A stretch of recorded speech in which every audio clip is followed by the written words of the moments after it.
be the greatest. Everybody on the fake shit. I look around and feel like everybody is the fakest. I make this every day and I'm impatient, hoping one day I blow. Welcome back to another episode of Lone Star College Football. We have our way too early offensive breakdown by position, and then we'll do the defensive one in a separate video. And as I'm making my list here, I have a couple that I could probably switch in and out, right? I'm just going to list them off in the order of most to least confident. And I'm actually surprised by where I rank some of these things. Before we get into that, do us a favor, like the video, leave us a comment on your top 5. Just, whether it's running back, receiver, offensive line, quarterback, tight end, just order them for us. And just subscribe to the channel. We're trying to get this thing rolling, and it's moving quick, and we appreciate y'all. So the position that I have the most confidence in going into the 2023 season, and this is way too early, right? We can still see transfer portal guys. As of right now, we have 10 of 11 starters on the offensive side of the ball coming back. The only starter being Bijan Robinson that's leaving. So for my most confident position group on the Texas Longhorns offense is the offensive line. We're returning all of them so far. They were huge for us last year. Having 2 true freshmen, I don't know as if they really could have played that much better, right? Especially considering how 2021 looked, the progression that Kyle Flood was able to do with those guys and get them moving in the right direction is really impressive. And if he has another offseason like that, where he gets these guys to take another step, right? I mean, it'd be hard for them to take as big of a step as they took from 2021 to 22. But if they could just take a half step, I mean, we could legit be seeing the best offensive line that Texas has had since our national title eras. Kelvin Banks played out of his mind. He, as a true freshman, is just and at left tackle. It's wild. It really is. And I think he's a future first round draft pick if he keeps that up.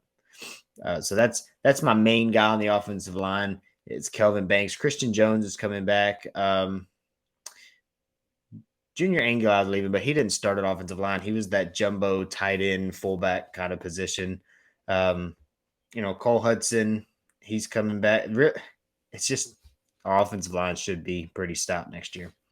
My second position, although this one's tough because there's really no depth at the position. Not a ton anyways. Because last season we only had 3 tight ends catch the ball. Jatavion Sanders, stud.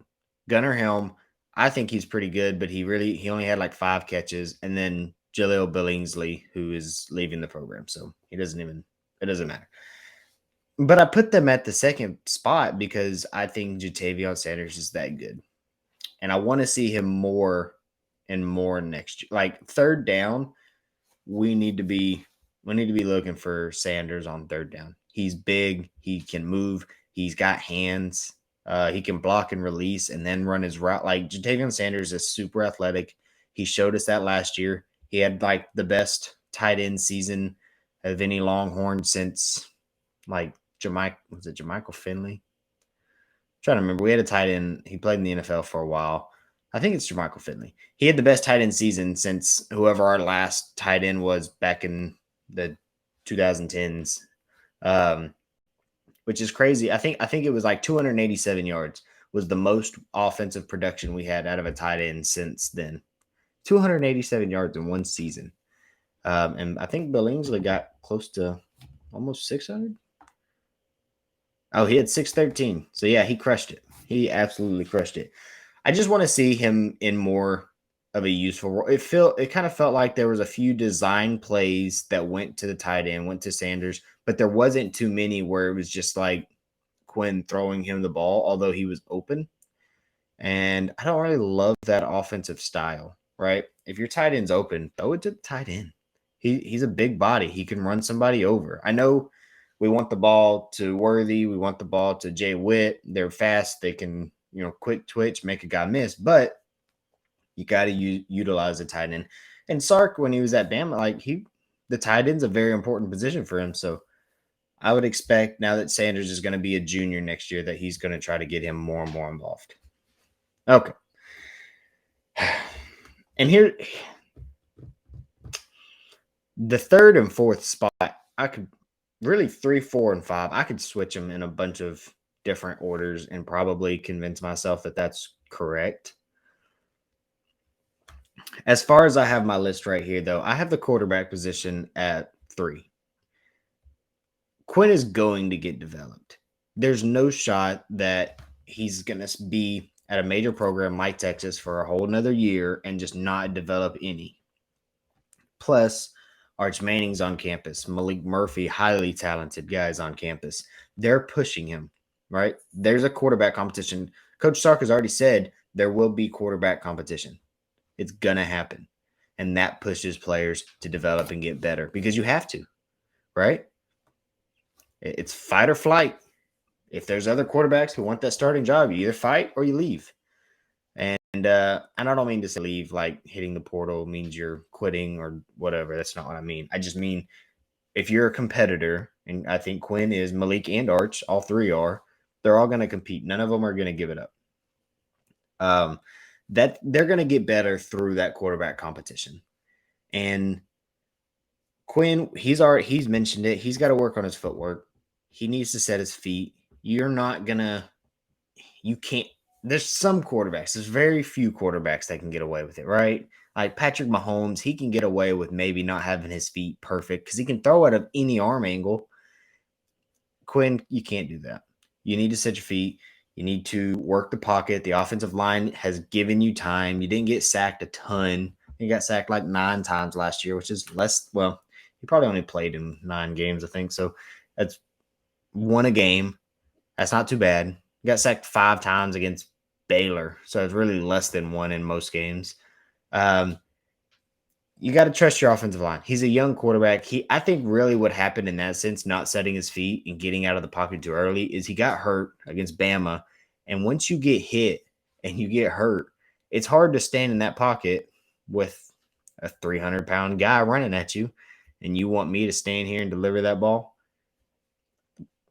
That's tough. I couldn't do it. So kudos to him for when he does stand up in the pocket and throw it. Moving into the 4th position, wide receiver is 4. We have a new receiver coach. Well, we don't have him yet, but we're losing Brennan Marin. He's going to go be the head coach or the offensive coordinator or something at UNLV. That causes concerns, right? This will be our 3rd receivers coach in 3 years. I don't love that because what I'm enjoying about the other parts of the team that are all developing well is the consistency of the coach, right? Offensive line is head Kyle Flood. This will be his 3rd year. Well, I guess the running back coach, we did lose Stan Drayton, and now we have Rashard Choice. But this will at least be their 2nd year with Choice. We recruit well at receiver. Like, these guys are talented. And I don't want to say, I think Brennan Marin's a great coach. I hope he does well at UNLV. And so I don't think he's a problem for why Worthy had a drop off in production. I almost wonder if Worthy maybe just he got too much credit and too much fame, too many lights shine on him as a true freshman, and maybe that a little bit of complacency could have set in. I'm not saying that's what happened. I'm saying it could have been. I don't know. I don't know what he's got going on in his life. I don't know practice. I don't know. But there's also a part of it where you look at him and you could tell he was giving up on some plays. You could tell. And there's a part of me that's like, all right, if you're going to give up, just get off the field. I'd rather have Ajay Hall out there. I know he's leaving, but last year, I'd rather have Ajay Hall out there if he's going to give it 100% than Xavier Worthy giving it 75. And so that's how I felt. But at the same time, it's like, well, how many times could I be wide open and be overthrown or underthrown before it's like, what's the point? And it's a terrible mindset. But I can't honestly say that I wouldn't feel the same way. Like I'm getting open. I'm doing my job as the receiver.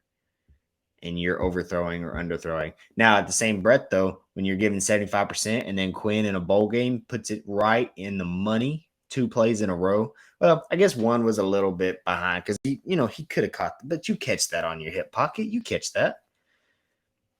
He drops it. And then the next play runs that little skinny post. And I mean, that's just money. That's money all day. And he drops it. If you're giving 75% on every play, then even when it does hit you, you're not really prepared for it.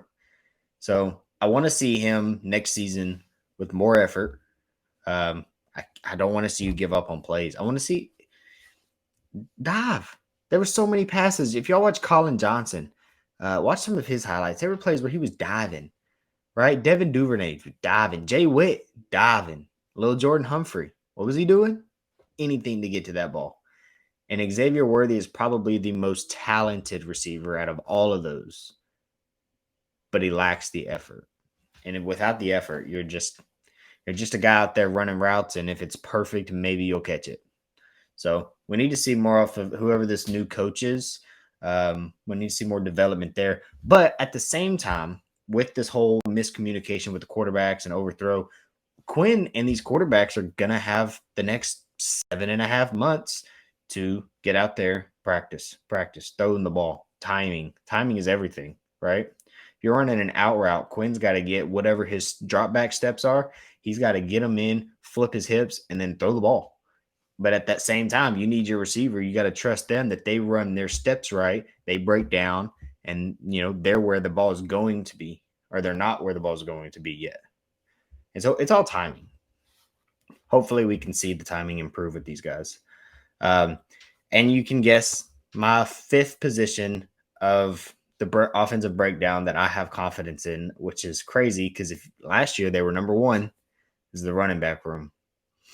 We did not see enough of a natural running back out of Jonathan Brooks or Keelan Robinson in that bowl game, right? Of a natural running back. I didn't mean that they needed to come in and put up Bijan numbers. It's not what I needed to see. But they didn't really come in and do much of anything. I mean, let me pull up the box score real quick. Keelan Robinson, 8 for 27. Jonathan Brooks, 6 of 18. That's not it. Bijan and Roshan, they were leaders. They had crazy good production. Jonathan Brooks has a ton of talent. Keelan Robinson has talent, and he's crazy fast. But we've got to see more natural running, right? They're going to develop, but the natural running wasn't there.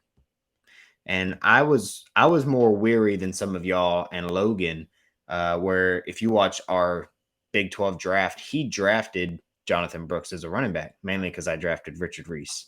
But he took Jonathan Brooks. I think he was his second running back, but still, I wasn't going to touch him.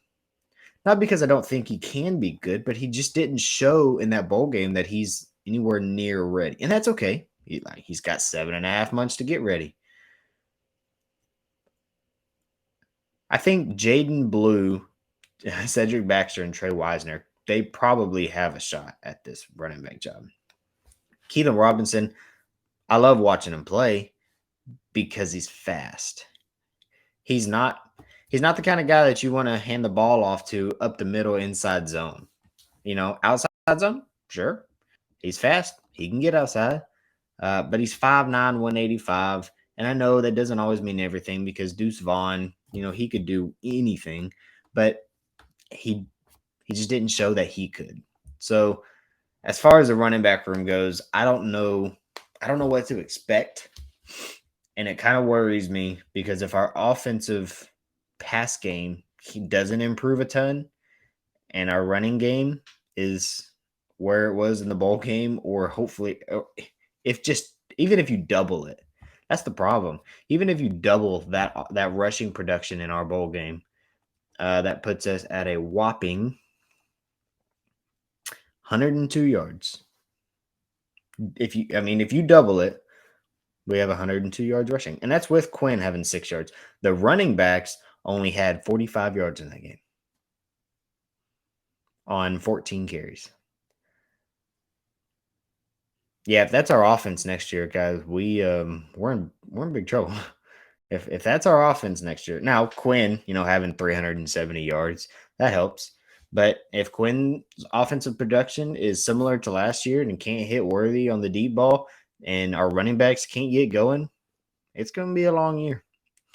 Really, that's all I got for us. Like I said at the beginning, just do, like the video, subscribe to the channel. If you've clicked on a few of our videos by now, this is what we do. Put out some content and leave us some comments about year 1 through 5. Maybe I might create a poll. I might create a community poll and see what y'all have to say. With that being said, we also are doing a giveaway at 500 subs. We're at like 360 something right now. We're gonna do $50 for that, and then if we hit 1,000 by September 2nd, we will give away at least one, if not 2 tickets. It doesn't have to be to a Texas or a Longhorn fan specifically. However, if you win and you are, I said a Texas or a Longhorn fan, a Texas or a Baylor fan. Sometimes I forget the Baylor fans exist. If you are Texas or Baylor, then we'll try to get tickets to the Texas Baylor game and have y'all join me and Logan if we can get off work for it. And maybe 3 or 4 of us can all go watch a football game together. I think that'd be fun. And then one last thing I will do real quick. This is not a paid promotion, but if you are looking for some insurance, saving some money, like I was, because I got calls and they were saying that my insurance was going up, give Casey Crutcher a call at Rollo Insurance at 903-948-5195 and see what he can save you. He was able to save me and my wife $40 a month. Doesn't sound like a lot, but it adds up over the course of a year. He can save you money on your home, auto, life, health, and business commercial insurance. And that is for anybody available in the states of Texas, New Mexico, Utah, Georgia, Colorado, Oklahoma, and Tennessee. So there's a ton of people out there that it's free. Just give him a call. Just give him a call and see if he can save you money and let him know that the Lone Star College Football Podcast sent you over his way. Appreciate y'all rocking with us. And until next time, hook 'em.